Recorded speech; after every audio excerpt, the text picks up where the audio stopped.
Hi, Sarah. Thank you so much for coming on the Feel Good Social podcast. I'm so excited to bring you on the show, lady. Thank you so much. I'm really excited about this too. Yes, oh my gosh, it's gonna be so fun to chat. I did already introduce you just a little bit in the intro, but I'd love to hear from you. Who are you? What do you do? Who do you serve? Well, my name is Sarah, and I'm the owner of You Are Rembert. I wanted to incorporate and honor my family in a way with my business. My maiden name is Rembert, so that's how I came up with the name. I'm an online business manager that helps CEOs build, grow, and sustain teams. My values are like family. Like I really thrive on family and conversations and making sure that everybody that comes into my space is welcome and feels valued.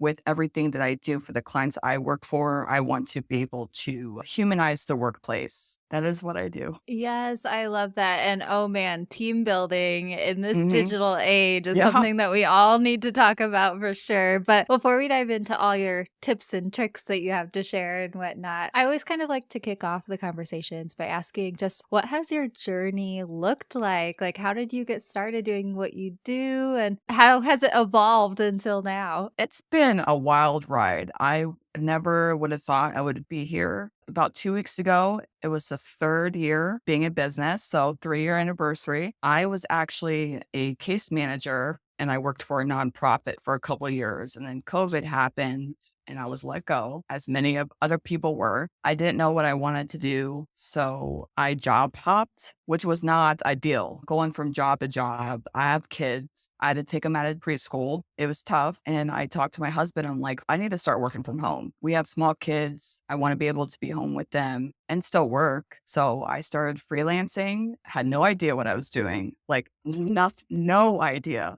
And as a business owner, I didn't have anybody to talk to about those things. So I started, and the first 6 months, I wanted to give up because I was super overwhelmed. I didn't know what I was doing, but I kept going and kept going. My second month into announcing that I was a freelancer, I landed my first client and still with her today. So I went from being just like this little VA for her business to being an online business manager and overseeing her team and doing all those awesome things for her. So it's been great. I cried a few times a couple of weeks ago because I was really happy to the fact that I made it this far and it's going to keep going. Oh my goodness, I love that. And thank you for being so, real Yeah. with us about this journey. And congrats on 3 years for sure. Because Thank you. believe me, yeah, I know anyone listening to this podcast, we're all like, yup, yup, Yeah. because it's so hard and scary and always moving and always more things to learn. And then you're like finally on the right track. And then either something happens or you have to pivot or you realize that, it's just like Yeah. this crazy ever evolving journey, which is scary, hard, frustrating, and also exciting and Right. awesome. And like you have to celebrate and cry at the same time. And I love it so much, lady. So, oh my gosh. I love how you just kind of got started, being like, I don't know what I'm doing. And like I'm freelancing and like not really knowing where this was headed. But sometimes I feel like that's the best way to really like throw it, splatting spaghetti on the wall Oh, really is yeah. sometimes the best way to find what sticks. Because if you come into something trying to think about it as this rigid thing, this is what I'm doing, then you sometimes don't allow yourself the open mind, the Hmm. possibilities that then allow you to land on what truly you want to do and stuff. So, how did you kind of start figuring out? Oh, okay. So I'm kind of just doing VA freelance, but Yeah. now I realize that my path is OBM and team management and stuff. Like, how did that start falling into place for you? So when I was a case manager, I was really called a workforce advocate and I helped felons get jobs and I would teach them about soft skills and I would teach them about how to write a resume, like how to interact with people. Because again, when you are in jail, you don't have a lot of these types of resources. So when you come out, you need to know like how to do the basic stuff for work. And when I started my business, I love people think I'm crazy, but I love admin. I love doing administrative. I love anything behind the scenes. I want to be able to say, hey, I was a part of that, even though I was doing admin stuff and helping the team. But the way your business is internally, it's going to affect the way your business is externally, the way you interact with clients and the people that you interact with on a daily basis.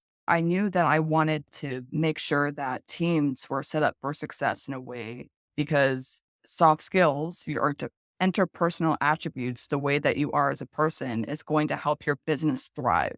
I love the fact that I'm able to manage teams from size of 2 to 10 people and to support them. Not necessarily like this is your job. That like I'm not always delegating. I'm more of like sitting there like listening and supporting them and making sure that they're set up for success and that they're able to do the job that they're set out to do. So, for example, I was in a meeting today with a team member. One of my clients has a team, and I meet with each team member every week. I'm like, okay, what are you working on this week? What do you need help with to be able to move your projects to the end goal? So just being able to support them. And that's, to me, that's amazing because as a owner, you're busy, right? You're trying to make more sales, you're networking and stuff. And now you got this team that you have to manage, but there needs to be somebody in the middle. And that's where I would come in, is being that support role to make sure that your business thrives. Oh, wow. I love kind of all of the little tips, the underlying tips that you shared within that, just like sharing your story and how this came about. Yeah, Because exactly,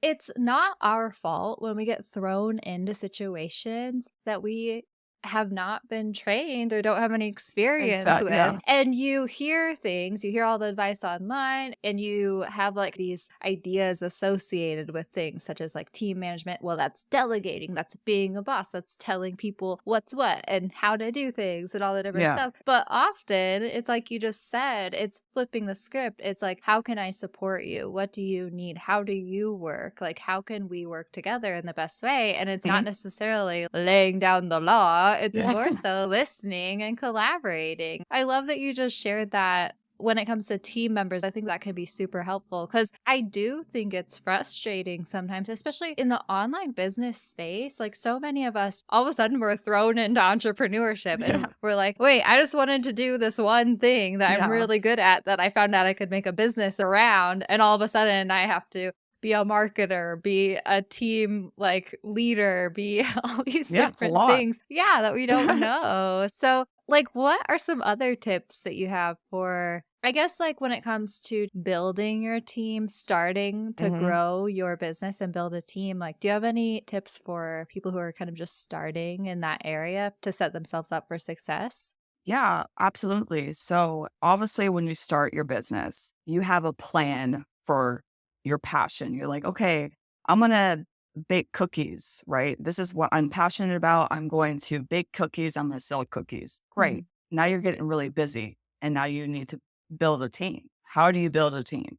You need to make sure that your systems are set up to where when you do hire somebody, what direction can they go in? Meaning, like standard operating procedures, which are SOPs. But if you hire somebody and they come in and you train somebody on whatever task, like how to bake a cookie, you need to have it outlined step by step. It is the guideline of how to do a task. It's your recipe, right? So you take that. And then if you're busy and they have a question, they can go back and look at that standard operating procedure, SOP, say, okay, well, this is step 2. That's what I was missing. So it's a helpful guide that you should have in your business. So even if you don't think you're going to hire for yet, you still should have all these standard operating procedures written out. I've written many. There's many ways that you can go about doing that. People are visual learners. People like to read, like to watch. So depending, you can make them in so many different ways. But it's just, again, it's just like outline of how to get a task done. And then also, when it comes to trying to prepare to build your team, make sure that you have all your job descriptions written in a way to where it makes sense for you and the person that you're hiring, setting all like this is what you expect and the job that you're hiring for. Because if it's not communicated when you're in the process of hiring somebody, contractor, employee, you want to have a conversation with them. There's some like, going to interviews, they ask like all these, they're not great questions. Like, how well can you do a job or what's your weakness? Yes, they're good questions to get to know the person, but have open ended conversation when you are trying to hire somebody. You can hire somebody obviously based off their skills because that's why you're hiring somebody because of their skills, but how are they as a person? So just being able to have like the soft skills or interpersonal skills. And that's how you get to know somebody in the hiring process. And another thing too, I mean, obviously things would always need to be worked on as time goes on, but you just want to have the basics set up because if you don't and you hire somebody, it's going to get chaotic. And then you're going to question yourself, why did I hire this person? Well, because you need to hire somebody because you need the help. So just make sure that you have all your back end systems set up to where when you hire that person is set up for success in your business. Yes. Oh, I loved all those tips for sure. And I'm laughing too because, yeah, exactly. Like you're hiring someone to help to have them help you, get rid of the chaos, not add more Yeah, chaos to your plate. exactly. And also, I'm laughing because, I've been building my brand Authentic AI on like sister brands to Feel Good Yeah. Social lately. And so I'm all up AI's butt lately and stuff. And I'm laughing when you said, a lot of people don't like writing SOPs and stuff, but they're so, so important. Like that Hmm. is something that a lot of people will get ChatGPT to help them with now. Or there's even AI tools out there that literally like you'll screen record your computer screen Hmm. doing tasks, and then the AI will create an SOP for you based on Yeah. like that. But I'm also laughing because, people struggle with AI tools. But if you think about treating an AI tool like a team member like that and giving it specific instructions and the step by step, Yeah. it does make it so easier. Yeah. But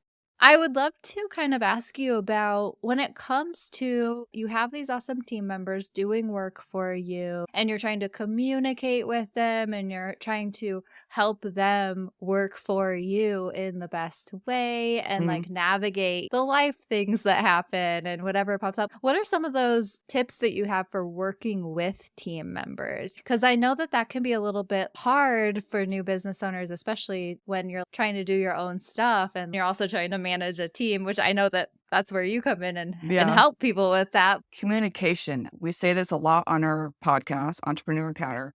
Communication is like the number one skill that everybody should have. And I know there are times when it's thrown out the door, but over communicating is better than nothing. I would rather you ask me a billion questions than not be able to do your job correctly. And then also having a open door policy. Basically, what that means is that you are open to conversation. So if you have somebody on your team that has a question or has feedback, create an office hour. Like, okay, my office hours, I'm doing quotation marks because, like, if you're virtual, say, okay, my office is open from 10 to 2. Okay, cool. They can send you a Zoom link to get, to have a conversation with you or get on the phone. You just want to make sure that you're having these open conversations to make sure that there's feedback, what needs to be improved. Because again, you hire people to help you grow your business. So don't leave your team in the dark. You want to make sure that you're there for them. And then if you are out for vacation or you have a lot of things going on, that's why you need to hire a middle person, such as myself, to like be that person that helps bridge the gap, which is that support system in your business. So,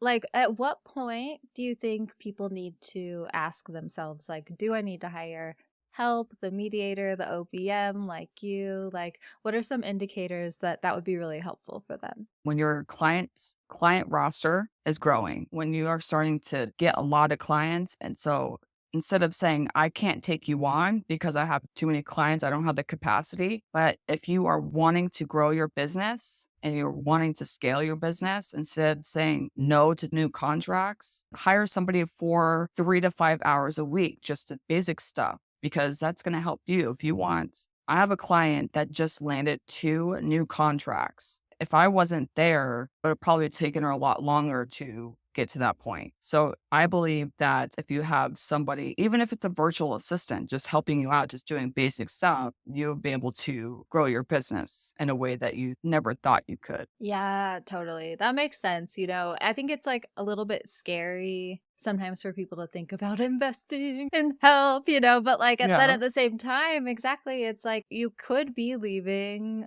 way more money on the table if you didn't invest in a little bit of help, especially for that busy work. They say, Mhm. what's the percentage, like the 2% that actually will grow your business or Right, something, yeah. Yeah. versus the busy work or the Right. 20% maybe or whatever. Can we geek out just a little bit about AI? Because Sure.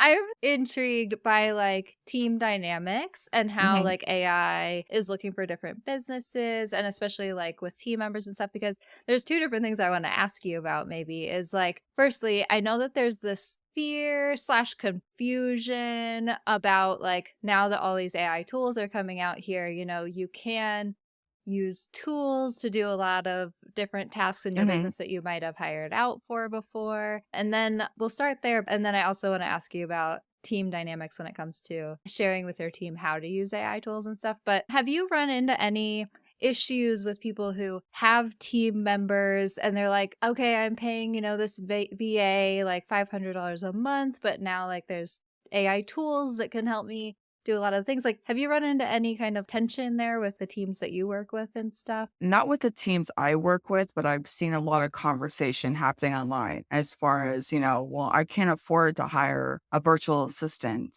but people are talking about using AI. For me personally, I don't know how I feel about that. I don't know if it's just maybe my personality. Like, I love people, I love interacting with people, helping and teaching, all those things. So, I mean, there's some, I'm guessing, I don't know, too, honestly, I really don't know too much, but I'm guessing there's things out there like as far as AI that would help your business in a way that that you don't need to hire somebody. I've just seen conversation about it. Yeah, totally. I know. I always just get curious about how is this playing out in different people's Yeah, businesses and lives. And then especially with like AI, evolving and there's so many tools and people figuring a out how lot, to so use much. them. Yeah. I know. That's just so interesting. But also, so the other question I wanted to ask you about the AI stuff is like, I really think that AI tools can be so, so helpful. Now, will they replace your human team members? Like, I don't think that they replace a human team member, but I do think that they can replace a task or help Mhm. to aid certain tasks and stuff. But I'm always so interested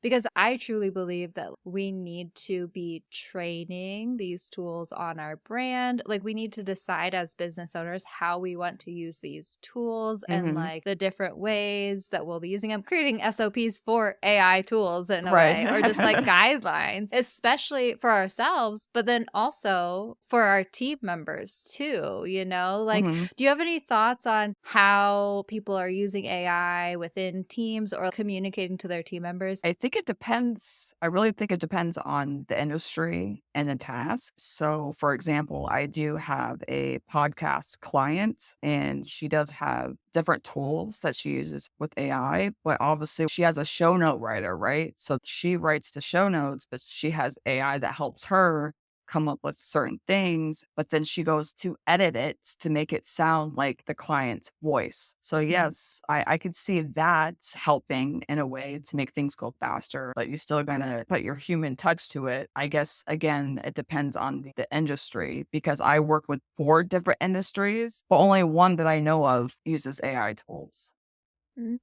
Interesting. Yeah. Okay, cool. Yeah. I know. I love just like hearing all the different thoughts and opinions Yeah. about this stuff as it's unfolding. Yeah, it's funny that so I like to write. Like Uh-huh. I really enjoy writing. And before, the whole thing of ChatGPT coming out, right? I wrote blogs, and there was one time I took a pause and someone's like, "Well, have go to the AI tool to help you write your blogs." I use it as a tool to help me like come up with ideas, which sparks my writer's brain. So I'm able to write, because obviously as a writer, you want to be able to write all the time, but then you got writer's block. So that has helped me with that.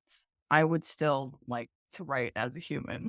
Yeah. Oh my gosh. I know. Yeah. I feel you, lady. And luckily, I get to be a guest on your guys' awesome Yeah. entrepreneur encounter podcast. So I can't wait to nerd out Yes. about this with you more. Yeah, for But sure. yeah, I feel you. I'm like a word nerd myself too. And I like to write, but it takes me so long to write. So ChatGPT has helped me to break through writer's block saying, Yeah. and like, get things out on the paper and just like we always need the human touch for Yeah. sure. But it's fun to play around with it, but just to kind of see what there was one time I was curious what it would spit out. I was trying to like create something for our podcast. It was like an image of like for time management and all these things. And I was trying to create a graphic and I was getting frustrated because Canva doesn't really have many options and we're not there yet to like get somebody to create graphics for us. But it spit out like a couple of images and I go, what is this? It has nothing to do with what I asked it. Maybe I'm talking to it wrong. So I just closed my laptop. I'm like, I'm not doing this anymore. I know, yeah, it is so funny. I love hearing the AI wins. I love hearing the AI horror stories. Like, Yeah. it's just something that's like, get curious about it. And sometimes you have to laugh at it too, Yeah. because, yeah, it doesn't Yeah. always do the best job. But oh my goodness, I have loved this conversation so much. And I think it's so, so helpful for understanding like how we can work with teams and like really help to grow our business.